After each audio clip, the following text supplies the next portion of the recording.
है क्या चीज, तू बाहर मिल, देखते हैं घर कैसे जिंदा जाती है। ये धमकी दिल्ली की एक भरी अदालत में एक महिला जुडिशियल मजिस्ट्रेट को दी गई है।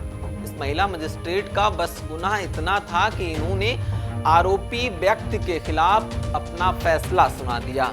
फैसले से भड़के आरोपी और उसके वकील ने उसी वक्त कोर्ट रूम के अंदर ही महिला मजिस्ट्रेट को धमकी देते हुए कहा, तू है क्या चीज, तू बाहर मिल, देखते हैं घर कैसे जिंदा जाती है।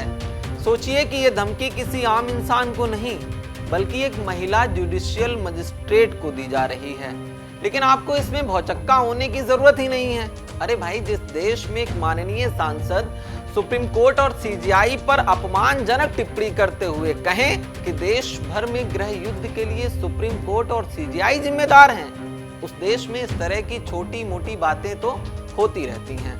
बस क्या हुआ है? कुछ भी तो नहीं हुआ है। बस एक महिला जुडिशियल मजिस्ट्रेट को धमकी ही तो दी गई है। ज्यादा से ज्यादा क्या होगा? वो महिला मजिस्ट्रेट अब अपनी पूरी जिंदगी बाहर निकलने से घबराया करेगी। ये उसे न्याय करने का सिला मिला है, जैसे सुप्रीम कोर्ट को बीजेपी सांसद निशिकांत दुबे ने न्याय करने का सिला दिया है। और सिर्फ दिल्ली की उस महिला जुडिशियल मजिस्ट्रेट को जान से मारने की ही धमकी नहीं दी गई है, बल्कि कोर्ट रूम के भीतर ही उन्हें भद्दी भद्दी गालियां भी दी गई हैं। इन धमकियों और गालियों के बाद खुद उस महिला मजिस्ट्रेट ने अपनी शिकायत दर्ज करवाने के लिए महिला आयोग का रुख किया है। लेकिन इसमें शर्म की कोई बात नहीं है, शिकायत तो कोई भी लिखवा सकता है ना। महिला मजिस्ट्रेट लिखवा रही हैं तो इसमें कौन सी हैरत सी बात है। अरे भाई, न्याय करने वाले को भी तो न्याय की जरूरत पड़ सकती है, और यही तो होता आया है दुनिया के सबसे बड़े लोकतांत्रिक देश हमारे भारत में। खैर, महिला मजिस्ट्रेट को धमकियाने, उनसे गाली गलौज करने का ये पूरा मामला क्या है, आइए आपको विस्तार से बताते हैं। ये सब एक चेक बाउंस के मामले में सजा सुनाए जाने के बाद हुआ। आरोपी ने महिला जज पर कुछ फेंकने की भी कोशिश की थी और उन पर उनके पद से हट जाने का दबाव भी बनाया था। वो चाहता था कि जज उसके पक्ष में फैसला सुनाए। जब ऐसा नहीं हुआ तो उसने अपने वकील से कहा कि वो कुछ भी करे और उसके फेवर का फैसला करवाए।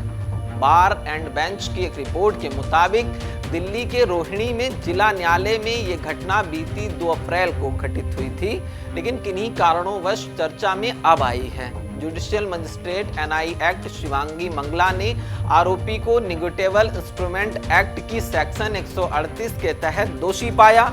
ये धारा चेक के बाउंस होने पर लगाई जाती है। जज ने उसे अगली सुनवाई पर सेक्शन 437A सीआरपीसी के तहत जमानत भरने का आदेश दिया था।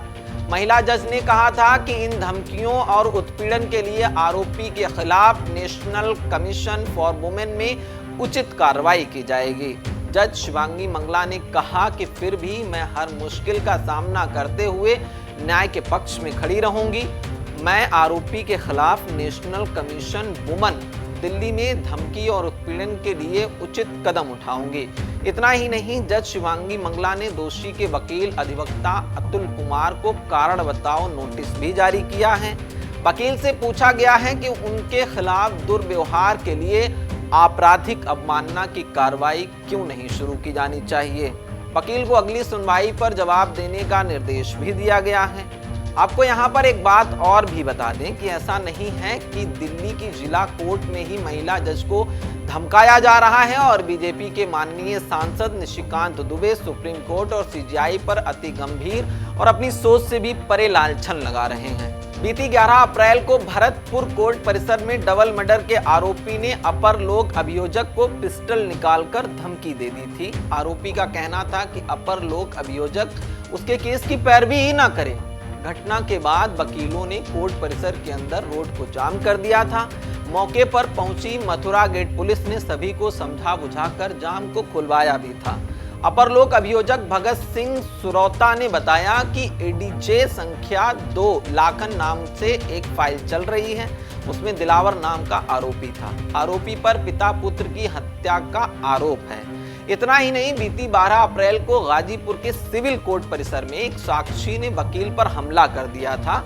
अधिवक्ता रामकृष्ण पांडे बुधवार को अपने मुवक्किल गोपाल यादव की पैरवी के लिए कोर्ट पहुंचे थे। उन्हें साक्षी भरत प्रसाद जायसवाल की जिरह करनी थी। पांडे जब पेशकार से मुकदमे की जानकारी ले रहे थे तभी साक्षी भरत जायसवाल ने उनसे अभद्र व्यवहार करना शुरू कर दिया। साक्षी ने वकील के कॉलर और वकीली बैंड को फाड़ दिया। इसके बाद उन्हें थप्पड़ और घूंसे भी मारने लगा। बीती 3 मार्च को सुप्रीम कोर्ट में एक वकील ने आपराधिक मामले में उसकी याचिका स्वीकार न किए जाने पर आत्महत्या की धमकी भी दी थी। इस पर जस्टिस अभय एस ओक और जस्टिस उज्जवल भुइयां की पीठ ने वकील से 7 मार्च तक लिखित माफी मांगने या प्रणाम भुगतने को भी कहा था। कोर्ट ने कहा था कि हम माफी मांगने के लिए मजबूर नहीं कर रहे हैं, लेकिन माफी न मांगने पर नतीजे भुगतने को तैयार रहें। ऐसी और भी ना जाने कितनी कहानियां हैं जिनसे अव्यवस्थित होती हमारी न्यायपालिका का हाल पता चल रहा है।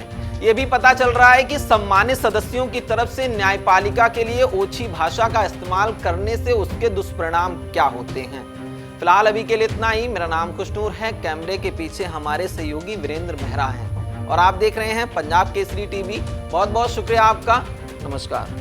हमसे जुड़े रहने के लिए हमारे YouTube चैनल को सब्सक्राइब करें और नई वीडियो की नोटिफिकेशन के लिए बेल आइकॉन को दबाएं